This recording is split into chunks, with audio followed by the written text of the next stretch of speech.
So this is the fourth in a series of webinars for corporate travel professionals. Our topic today, who leads? With corporate travel's biggest associations having some tough times, who can industry professionals turn to for leadership? I'd like to thank our sponsors who are all listed on your screen, without whose support this would not be possible. Now, today's webinar is part of the lead up to our Engage event, which takes place, as you can see on the screen, on Wednesday, the 25th of November. Now, within the series of webinars that we've done, both through TIN and through IHM, we've actually had just shy of 4,000 registrations. So the lead up to Engage hopefully will prove to be beneficial for all of you. So make sure that date is in your diary, Wednesday, the 25th of November. This session today is brought to you by both IHM and TIN, Travel Intelligence Network. And TIN, our business, is all about providing unique content for travel, hospitality and meeting providers. You may know us through the Global Service Department's Industry Report or the Meetings Report. Over the last few years, we've produced now something like 50 white papers and a number of award events. So it's our pleasure to be speaking with you all today. Now, what is Engage? Engage is part of the Urban Living Festival, and it's an event that reflects the fragmentation of the accommodation sector. Justin, could you move one more slide on, please? Thank you. So as I said, this is part of Urban Living Festival. The Engage is the corporate travel tract of that event, and it's an event that's been created to reflect the fragmentation of the accommodation sector, and specifically the fact there is more choice than ever before for corporate buyers. So again, please join us at Tobacco Dock in London, 25th and the 26th of November. And as a special offer for you, we've currently got a 40% off package. If that's something that you want to take up, if you want to click on the raise your hand button, we'll pick up your details from that and gladly send you the link to be able to do that. So on to our webinar, which will take us through the next 55 minutes or so. Can I have the next slide, please, Justin? So this is the way that this session is going to work. We've automatically muted all of you so that there's no feedback. That's apart from our speakers this morning. We're going to have broadly 45 to 50 minutes of discussion. Unlike other webinars, there are two ways in which you can ask your questions. Please ask them as you go. Do that by raising your hands or alternatively emailing the questions. They'll pop up on my screen and I'll then put them to one or all of the panel, depending on what it is that you wish to ask. And behind the scenes, I've got Justin and Joe making sure that the whole thing goes as smoothly as it possibly can. So I'd like to ask panelists today to introduce themselves. And we've got a stellar lineup of expertise from the corporate travel sector with you today. And I'd like to ask Bernadette, please, if you could introduce yourself and we'll move on from there. Thanks, Mark, and good morning, everyone. Let me clear something up straight away. I'm not calling from outer space. I am at home. So I'm Bernadette Bastfield. I'm the Executive Sourcing Leader supporting the GE businesses, looking after the commodities of travel, living, which essentially is hotels, and the fleet. Thanks, Bernadette. And Linda, please. Good morning, everyone. As you can see, I've got the lovely sunshine behind me. My name is Linda Biko. I'm CEO and founder of About Partners, which is a representation company and also sales solutions and revenue in the hospitality industry. Thanks, Linda. And Joe. Hi, I'm Joe Layton. I'm a CEO of CAP Worldwide, founder of SAFA, so the Service Department Forum for Assessment and Accreditation, and delighted to say I'm actually on your advisory board for the Engage Summit as well, Mark. And to Clyde. Morning, everybody. I hope you're well, and I'm pleased to be here. My name's Clyde. I'm the Chief Executive at the Business Travel Association. I'm sitting here in London, back in the office. We were also to have had Mark Kishiri from UBS joining us. Sadly, Mark's had some technical issues, so won't be able to join us. And finally, is myself, Mark Harris. I'm the moderator on this session, and the less you hear from me, the better. So let's move on to our topic today. Who leads? I think it'd be fair to say that over the last 20 years, associations in this sector have done an absolutely magnificent job in driving both awareness and standards. Are tough times, and there are many people out there also jockeying for position for who leads the industry. So exactly who should industry professionals turn to? Now, these are some of the questions we're going to be discussing in the course of today's webinar. So we're going to tackle the whole question head on of, are existing associations fit for purpose? We're going to ask what their primary function is. Is it to educate or to lobby? Are associations best placed to lead the charge for change, or is it time for a new industry body to pick up the baton? What does good governance look like? And are there simply too many associations? And hopefully we've got time to cover off how suppliers can and should justify their investment. Now, you don't need me to tell you that it's been difficult for everyone in the industry, and particularly for associations. And I'm sure we'd all buy into the need to come together and actually help each other through the current crisis. But how are we best going to do that? What we are going to do before we open up our discussion is to start with an industry poll. We're going to ask you a question in a minute. Now, we borrowed an algorithm from the government, so if you don't like the answer to this, there'll be another one in 10 minutes. But what we're going to do is to ask you whether you believe business travel trade associations are fit for purpose. It's simply yes or no. And because we borrowed the algorithm from the government, we can't give you an answer immediately. So we'll start the discussion with our panelists, and I'll then reveal the answer and the results of the poll in a few minutes' time. So if you could now please vote. Do you think business trade associations are fit for purpose? Yes or no? Please vote.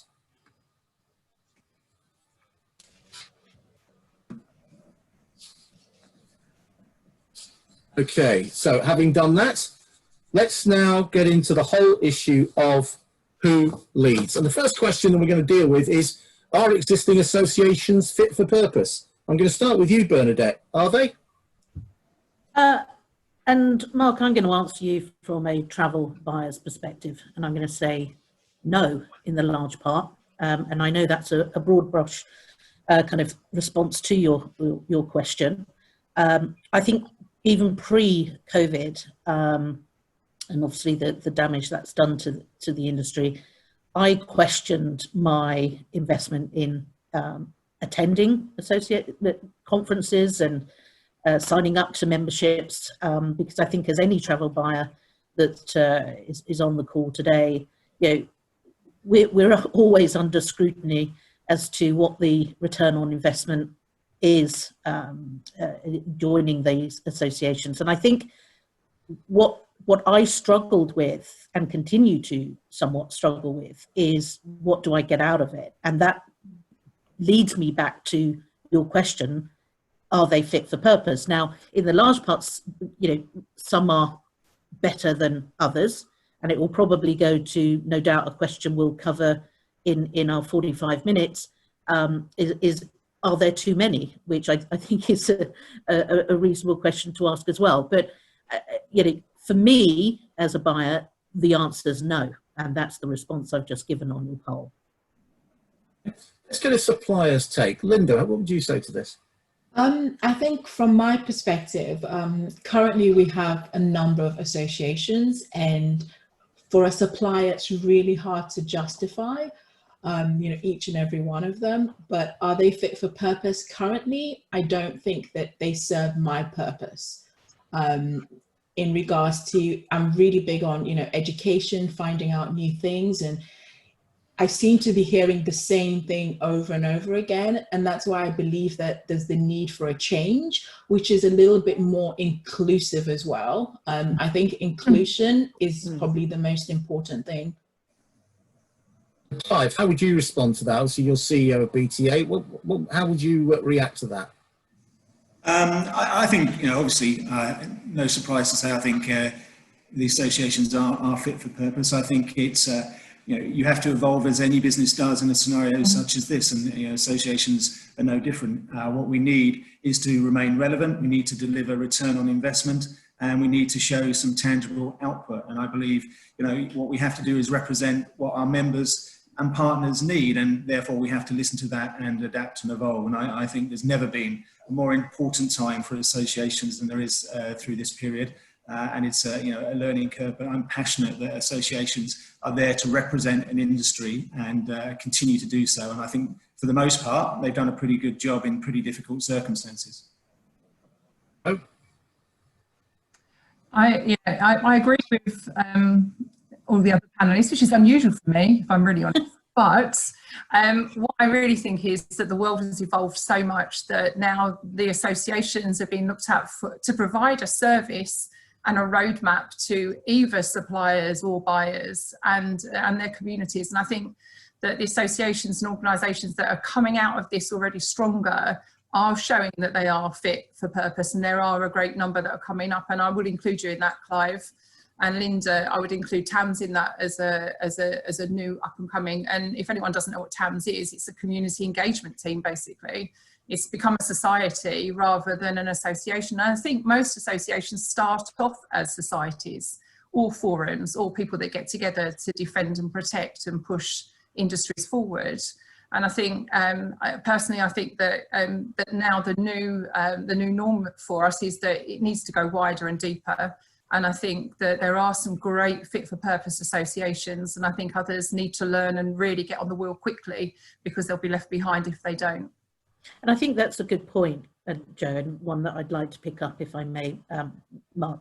Yeah, the question being, if there wasn't any associations, would someone invent one? Yes. Of course they would. So yeah, I think, Joe, you speak very well in terms of how the associations have evolved, and I think this is where we've got to get back to the kind of root and branches of what is their purpose to the travel industry and community and buyers and suppliers. And I think that's where we've really got to establish, and I absolutely am fed up of this phrase, the new norm. And I think this is why this debate is quite timely, but I think even COVID or no COVID, it was one that needed a debate, quite frankly, with obviously the situation at GBTA and the allegations there, and indeed the collapse of ACT. And so I think it is time now to really refresh from the bottom up as to what the purpose is, quite frankly.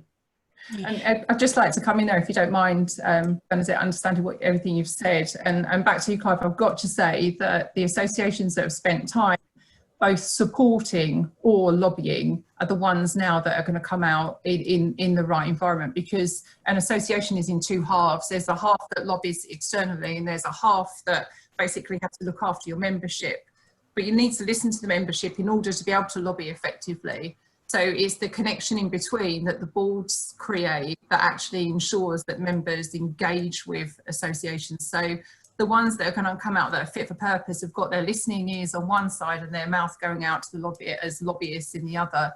So I think you need to listen to the membership, and then you need to lobby for the membership. So I think BTA, and I have to say TAMS as well for me at the moment, are two very highly regarded future industry associations. Okay, we've got a question in from our first question of the session from Basilis, and the question is this. Tourism has been forced to change. Our companies have to change. Associations have to change to assist and not kill this big change. Clyde Ratton, how do associations need to change, if at all? I think clearly we have to change. And the important thing to remember is the association here is to represent its members, not all about the association. So it is about listening to what the needs are. It's about having the governance. I'm absolutely lucky to have a really strong executive board who drive the direction of which I then lead that direction. And we listen to both our execs. We have an industry partner executive board who drive it from the supplier's point of view. We know we have to deliver a return on investment. And what we've evolved in the last 6 months, and I'm really proud of what my team and the exec board have achieved, is to raise the profile of the business travel industry, because that's what we needed to do to get the message across, the importance of it. So that's changed. Our lobbying has stepped up, our PR has stepped up, we've changed it. We deliver return on investment programs for our partners so we can prove to them that we're delivering it. We sit down with them and we ask, what are your objectives from joining the association? And I've even said to people, I don't think it's the right time for you to join the BTA because we can't deliver on your objective. And it is just about having an association that's passionate for the industry, that cares about the whole piece, that listens, responds, and just does what its executive board and members needs. And it's quite simple. And I think if you do that, you absolutely do and can deliver. But it's not to be complacent. We do have to change, and the industry has changed. And we're here to help that. The mantra I live off is defining the future through collaboration. That's what the BTA is here for. And it's bringing all parts of our industry together to make it better for us, but most importantly, better for the end customer, which is why we're all here. And I think that's the association's job, to define that. And that's what we will continue to do here, is listen and evolve as we need to. Let's open up to our other speakers. What do you guys think that the primary purposes of any association in this sector should be? Personally, if you don't mind, Mark, I'll pick this one up just quickly. I think that for me, it's about every voice should matter. It doesn't matter whether you're a supplier or a buyer, because at the end of the day, it's collectively is how we will make a change in the industry. And if we don't come together, and listen to each other's, challenges, then how are we going to move forward? And I think that for me is fundamental. And that's why I think, TAMS has been such a good learning curve, because, we're all working together, everybody's volunteering, but every single voice is important. And Bernadette, Joe, your thoughts on that. Specifically, Bernadette, I'll come to you first. So what do you want as a buyer, as a senior buyer? What do you want from an association? Mark, for me, it's tackling, the topics and challenges of the industry, both from a buyer's perspective and a supplier. I want to tackle, difficult topics, and again, I come back to my opening statement. The kind of associations that I've spent money on, memberships and attended conferences, I just didn't feel that they were representing me in terms of wanting to tackle difficult issues and the difficulties that, pre-COVID or post-COVID or new norm, whatever it may be, were delivering to me. So I think, and to Linda's point as well, I think it needs to be a collective engagement between buyer, supplier and association that does, educate, that people walk away from those conferences, or they look at scrutinize their expense on the money spent on memberships and feel that, yeah, that was value for money. I've got something from this. And I think, Clive, you and I have had a conversation before about, it's a bit stale for me. And I think it needs to reinvent itself and not be afraid of, getting to grips with those difficult topics. And the other point I'd add is in this space and in our industry, there's a lot of innovation going on right now. There's a lot of startup companies that I want to speak to, I want to get engaged with, and simply they don't have deep marketing pockets.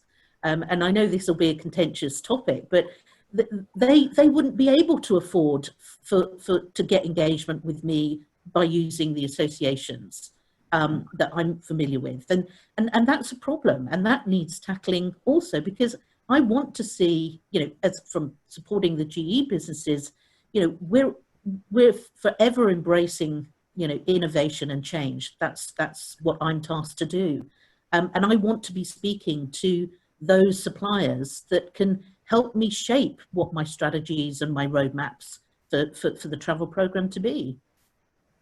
Yeah. And I can come back. Sorry. Let's bring Clyde in first, then we'll come to Joe. Clyde first, please.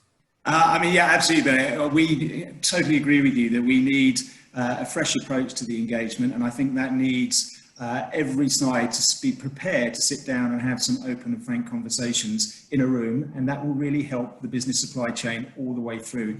I think that is absolutely critical. Something that I really believe in is that we need people sat in a room having open conversations, because that way we will absolutely evolve. And I totally agree with you on the startups, and something we've done. We hold innovation hubs where we ask new startup companies to come along and present to our members on that basis, which I think is really important, is to bring the next generation through, because not only does it give you those choices, it absolutely improves those existing organisations within this by giving them a bit of a chivvy up. So that is really important, and I think the engagement piece, this has given us an opportunity to change that and sit down and have those conversations that are there, and be prepared to be kind of disagreed with, and in a good way. And that's what an association should do, is bring everybody together and just start the conversation, and then make sure it comes out with an objective.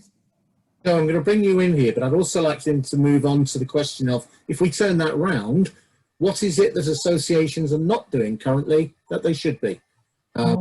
Thanks, Mark. A relatively concise answer, please, because I've got Of course it will be a concise answer, but to the points that have been made by both Bernadette and Clive especially. I was a startup last year, and a minority startup, and I approached all of the associations, and I've got to be honest, only 50% of them actually even recognised that I was a minority startup, and actually offered me even 10% reduction in a fee of attending something that I couldn't afford to attend anyway. So personally, I believe there will be thousands of amazing startups that come up after COVID and during COVID, because there's a lot of incredibly amazing people leaving organisations now that are going to get together and create new companies, and be ready for them, because they're going to come across that hill like you've never seen before, because they've had time to think and get ready for this. These are not just random startups, these are experts in startup.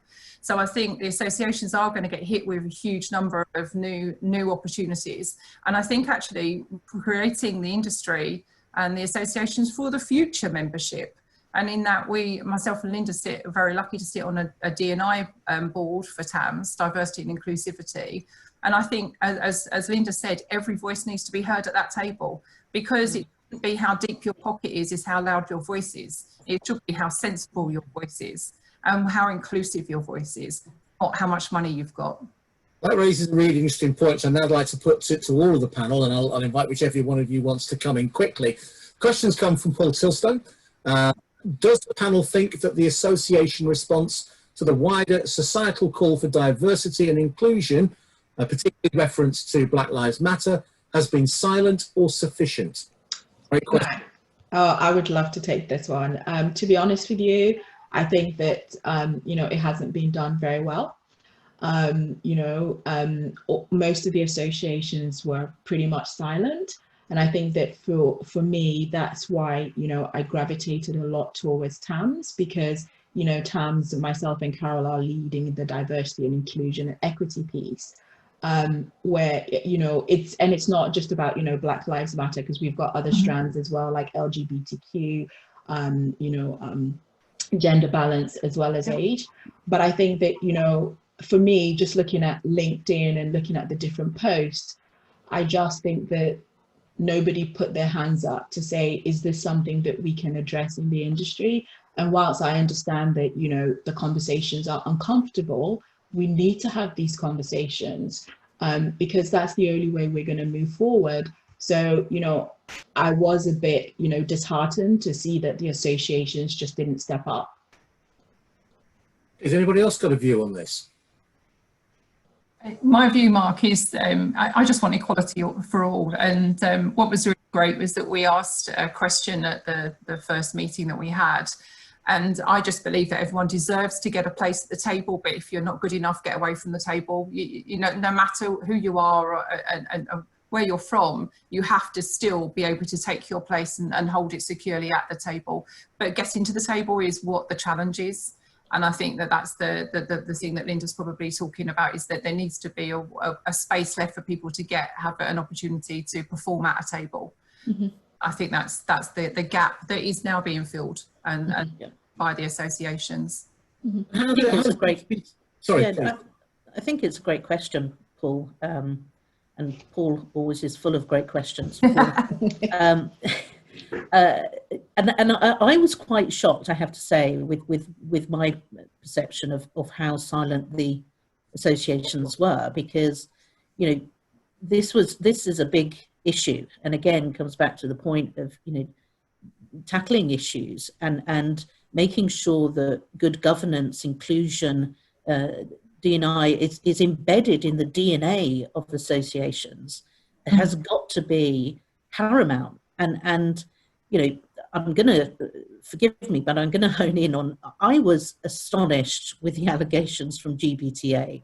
And I, you know that's still ongoing, but, you know, astonished by that. And you know, had members of my team taken off work councils and work streams for that association. And I was then astonished with what I perceived to be somewhat silence. I don't think we can dwell too much on that further. It would be unfair without any representation. Of course. BTA. But Clive, I'd like to bring in, because Absolutely. how much of this is, how much of a challenge is it for an association to be reacting to what is, let's face it, quite massive societal change? I mean, I just want to come back. It is, it's no challenge whatsoever, because it's part of what we do as an industry, and we represent that. And clearly, you know, we as the BTA, and you know, I personally totally believe in all of this. And will we silent? Yes, because we've got to evolve that situation. It suddenly came upon us. You know, we were working through it. It came across as it did to many industries. And we talked long and hard about what was our position, and say, well, we need to have a sensible position, make sure we represent what this is about as an industry before we stand up there. It would be totally wrong to come out and pay platitudes to it. It needs to be evolved. And it comes back to that question about, you know, what does an association do? It needs to evolve. So this, you know, it doesn't mean because we haven't come out and said anything about it, we're not deeply passionate about it and care about it as an industry, whatever that diversity is, because we damn well do. But it's a case that we've got to come out and do it properly. And I think it's great that people like, you know, the organisers like TAMS have come down that line, and we have it on there. And I'm not using this as an excuse, but we have a tiny job of maintaining the survival of our industry, and then making sure that we develop opportunity for absolutely everybody coming in here, because it is an open house, this industry, and it will always be that way. And you know, coming back to any other instance, that's simply it. So yeah, I can put hands up. We had statements prepared and that sort of thing, but it didn't feel right to me, because that's just what it is. And we need to develop something that means something to everybody and work on that. And that absolutely is what we need to do. It comes back to listening to what our members want. I can come in there, because I completely agree. I've got a little plaque that sits next to me and has sat next to me for many years. It says deeds, not words, because I think words are very easy to say or to basically tell people what you think you might want to do, but actually doing something is the absolute opposite. And there's far more gravitas in actually doing something rather than saying something. So, you know, I can make somebody feel very good through words, but actually what I do for them is more important. So I think actually taking the time to work around how an industry changes is actually required, rather than just a rush of words that doesn't actually move anything forward. And I think, Clive, you're absolutely right. You know, that, you know, it's words, and Joe, you're absolutely right. You know, it's the doing, and it's yeah. And I'm interested, obviously, in the TAMS that has a D&I focus, and I think that's to be applauded. And I think, Clive, what you're doing in BTA to be applauded. You know, there is no, you know, there is the small fact of, you know, getting the industry back and mobilised, and all of the great work that you're doing in that space. But this is, you know, got to be high on the agenda for all of the associations, I'm sure of which some are represented here today. And turning circles are wide, aren't they, Bernadette? A turning circle for an association to think differently. It can't happen overnight. People need to rest with their thoughts. They need to think about it. We're learning about biases. We're learning about, you know, do we have a bias against age, against, you know, against anything? I mean, you know, there can be biases everywhere, but you don't even realise you have. So it's actually really important. I think it's about learning first. Yeah. doing, rather than rushing ahead and then getting it wrong. I think we need to turn the circle neatly and not rush too far ahead. I think we need to do it with the future in mind, with the future memberships in mind. Let's move on to another question now. This is from Roger Peters. And it's a question initially to Clyde, but we'll then widen it out to the full panel. What is Clyde and the BTA doing with governance? What are you happening there? So I do apologise, Roger, I've misread your question. What does Clyde and the BTA doing with the government from an association point of view? Yeah, Roger reckons that's what you are doing is a great example of what the industry needs and class leading. Perhaps, Clyde, you could expand a little bit on the actions you are taking to lobby government. Yeah, sure. I mean, it's been a steep learning curve for us to get through that. But, you know, the priority when this hit was to get our voice heard within government, and using our partners in our government affairs team, Cavendish, was we set out a strategy of who we needed to talk to.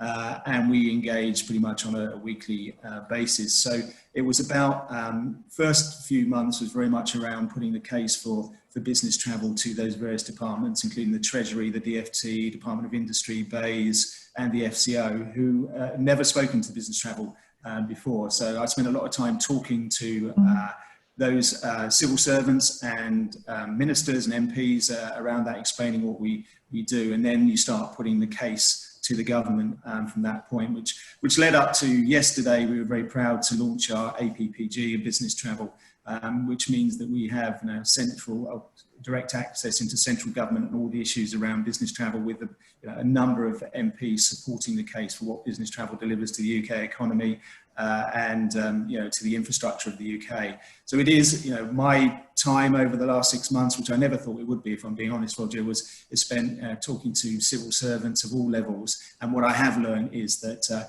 it's all very well going to talk to MPs or secretaries of state, but the way to really influence is going in through the various divisions of those people that work for ministers, that inform them on the decisions. And we, as I say, speak to them on a regular basis, including number 10, just briefing on what's going on in the industry and how important it is, and looking at the wider scope of impact. So whilst it's primarily looking after our members, it's also looking at aviation, the rail industry, hotels, and of course UK PLC, because without travel, that is in some sort of issues as well, with Brexit coming up. So there's a lot of points that you have to get around. It is around data, it's around information, and it's about building relationships, as it is in any kind of business. And I think we've come a long way in a short period of time. For the rest of the panel, is that enough?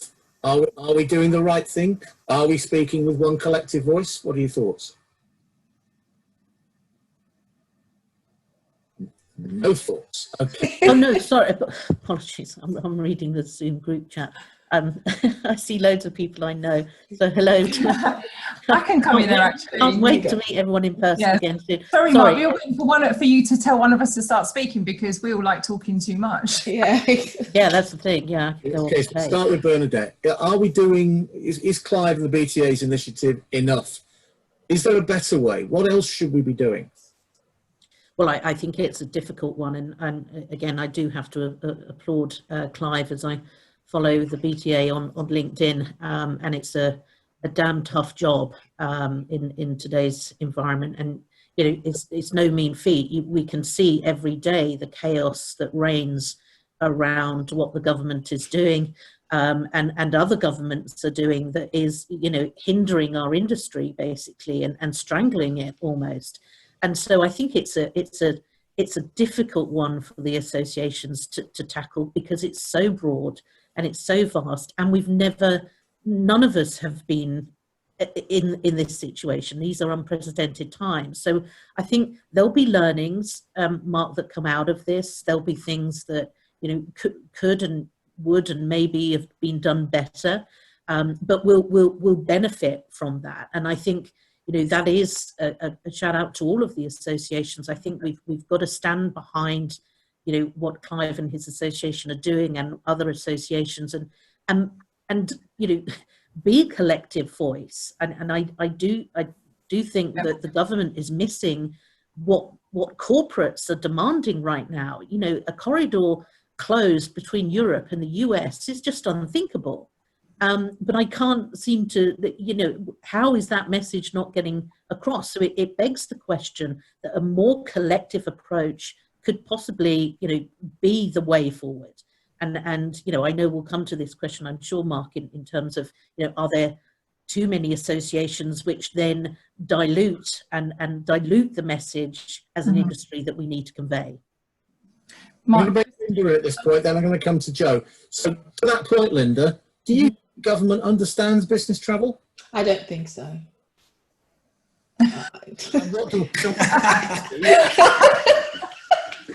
No, because you know, I think that if you look at, you know, other countries have done it so well. You know, if you look at like Germany, I was in Germany a couple of weeks ago, and, you know, the government has put certain procedures and certain things in place. So simple things like you go to a restaurant, you have to give your details. Here, they've now made it mandatory. You know, that's one example. I think that our government is just giving mixed messages. So any confidence that anybody would have is very, very shaky.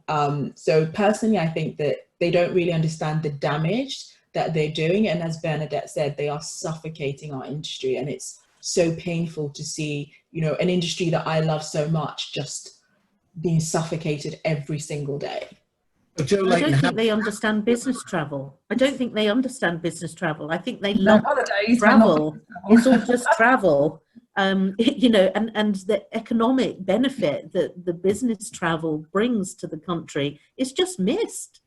yeah. Joe Layton, how do we change that?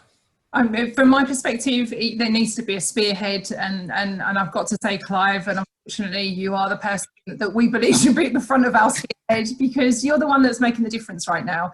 And from my perspective, I would just encourage every association to get behind you, just in the lobbying arena, especially. They're going to compete with you for membership, and they're going to compete with you potentially for sponsorship moving forward.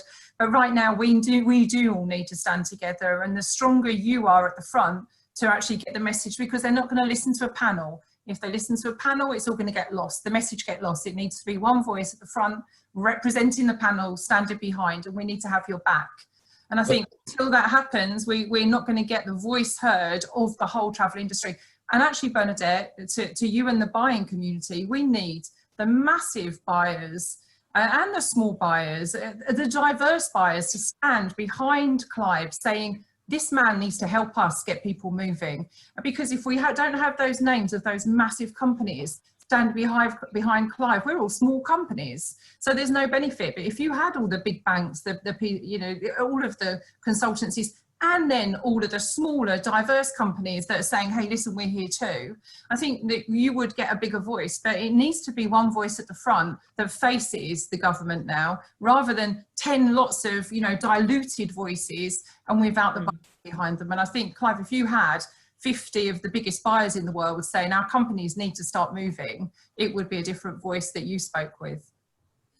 I'm going to move on now to the point that Bernadette just had raised before. We do have an awful lot of associations. Are there too many of them, Bernadette? I think you'll know my answer. Yes. Barrister's question. Short answer. Yeah, and I think to that question, Mark, you know, I'm going to be under enormous focus now and scrutiny as to, you know, somebody, well, you know, a few years ago I would probably have memberships for all of the associations that didn't get any scrutiny in terms of, well, where's the ROI, where's the value for money, etc. I am now, and certainly, you know, I've had to look at, you know, where do I get the best value for money, and quite frankly, I scratch my head with just the cost. Number one, even as a buyer, it was, you know, some of the membership and attendance at conferences, I had to scratch my head and say, absolutely not. I just can't justify that. And the other point, Mark, I'd make as well is, you know, coming back to you know, an association that's not afraid to tackle sensitive, difficult issues. And all of them don't seem to, and I am personalizing this, didn't seem to jump at me that that was the case. And the other thing that I struggled with, you know, I would go to a conference and I'd want to meet with a supplier, but the supplier couldn't afford to be at the conference. So I'd have to go to a hotel outside the conference to meet a supplier that couldn't afford to be at the conference, but I wanted to talk to that supplier. So from a buyer's perspective, and wow, I'm getting myself caught up in all kind of circles here, that's just not good. And that's not how I'm going to spend my money or my company's money. No way.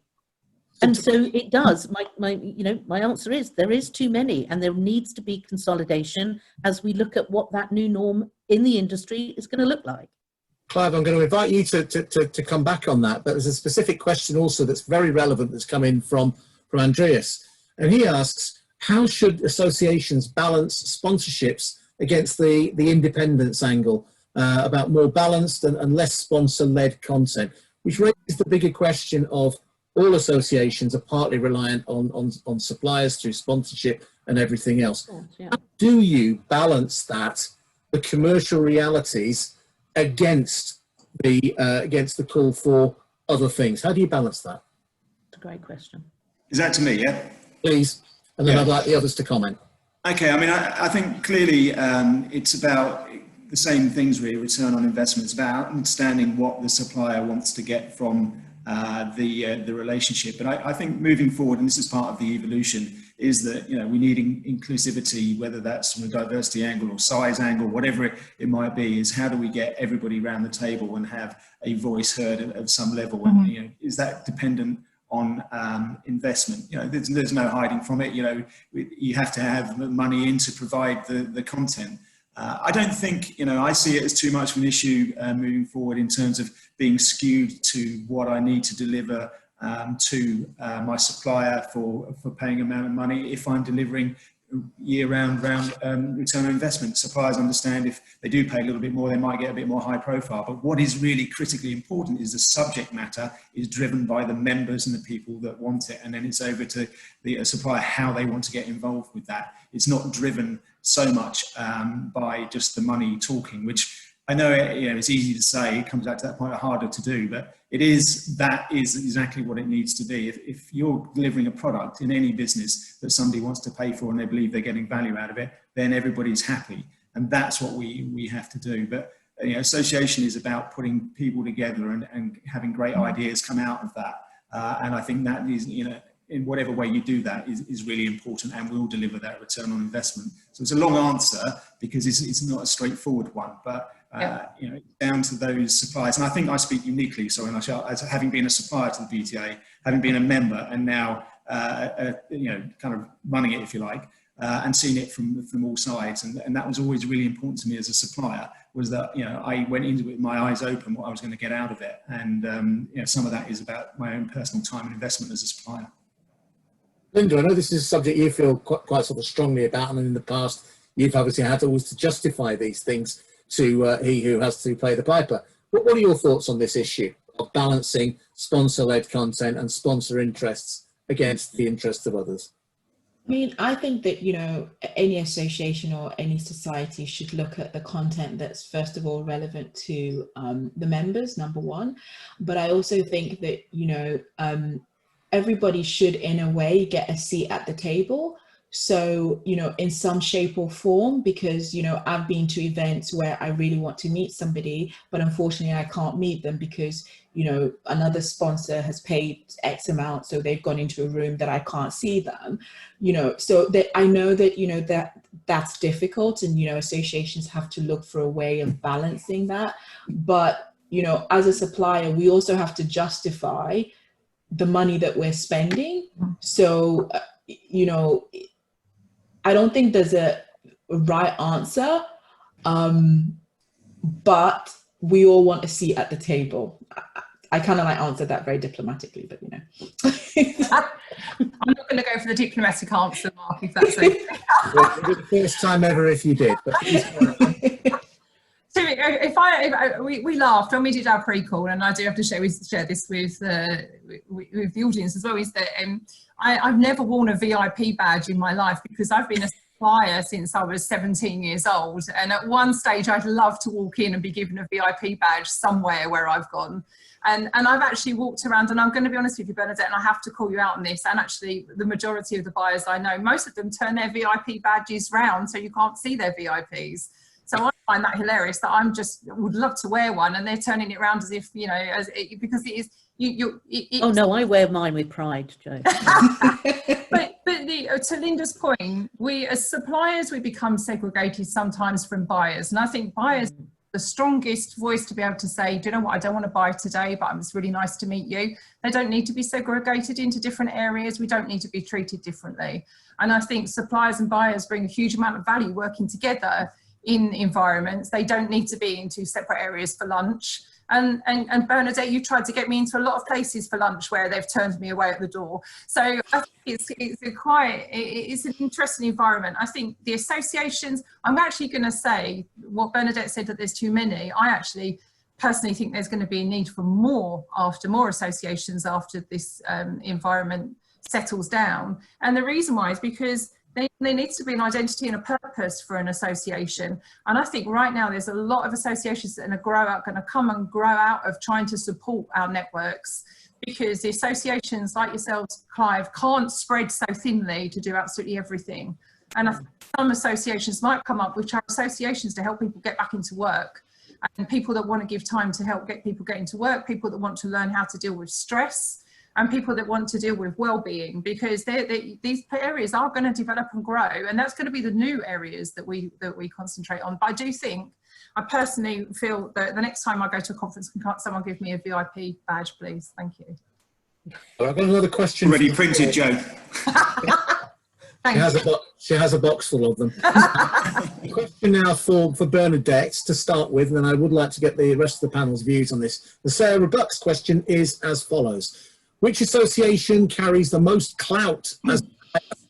Which one gives the highest ROI? Bernadette, would you like to give us an option? Wow, Sarah, no pressure there then. God, no, I don't want to make enemies of any of the associates. I may well have done by now anyway, but yeah,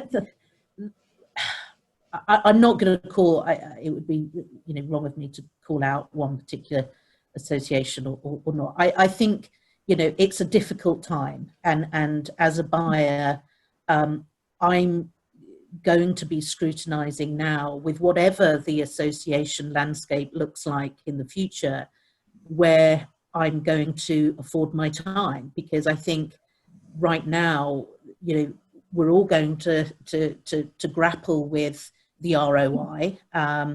I think for any of the associations, the balance between sponsorships, memberships, and everything else is a difficult one. But from again, I'm personalising somewhat.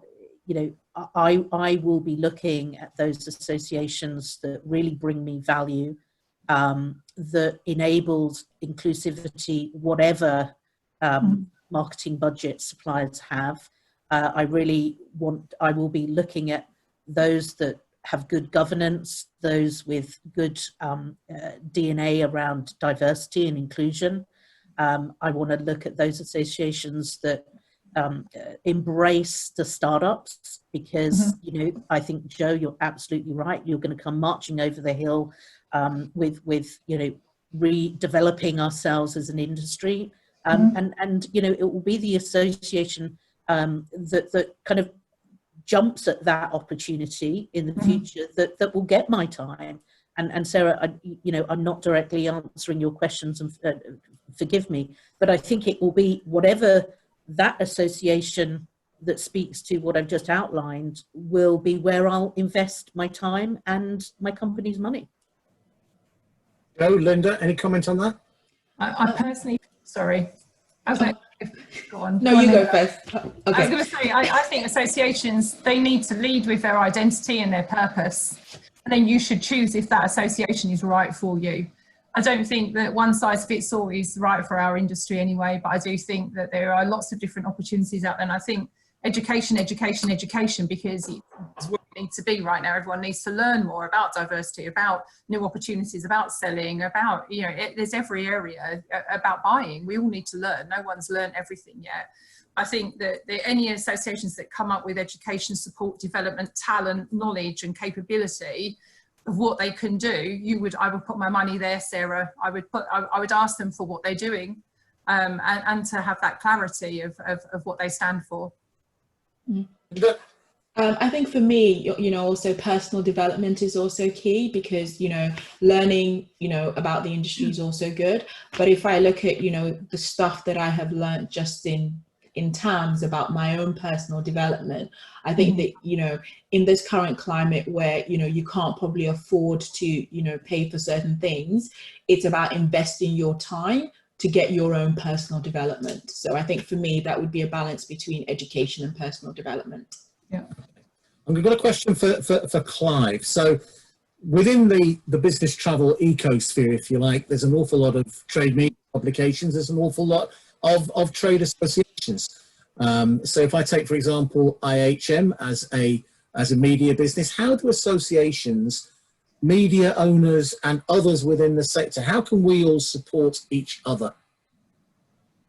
I think it's the same as everything else. It's through collaboration. If we all have the same aim of improving the lot of this industry and the corporate traveller and the corporate business, then there is some alignment. But there's also the purpose of having that is checks and balances. Talking about governance is it's challenging each other that you've got it right. So I think that's the perfect relationship where you work in collaboration, but you're also challenging each other to make sure that you're on the right track. And media is a hugely important part of any association.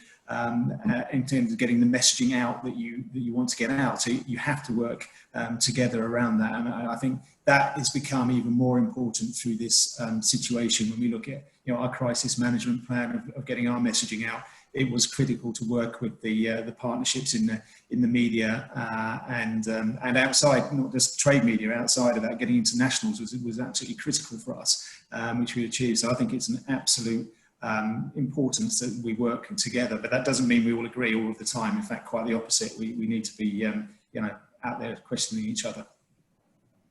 Time for one more question, which is an important one, and when we've had the answers to those questions, I'll share the results of the poll that we actually asked at the start of the session. And the question really is this, and I'm going to start with you, Clive, and then go across all of our panelists. You mentioned governance there. What does, in the light of everything that's happened this summer to other organisations, in the light of everything we've talked about in and around diversity and inclusion, what does good governance look like? Good governance is simply the association is about the industry, not about an individual. Okay. Anybody else? You next on that, please. Yeah, I completely concur with Clive's statement there. Absolutely. I think good governance has got to be across the board, from top down and bottom up.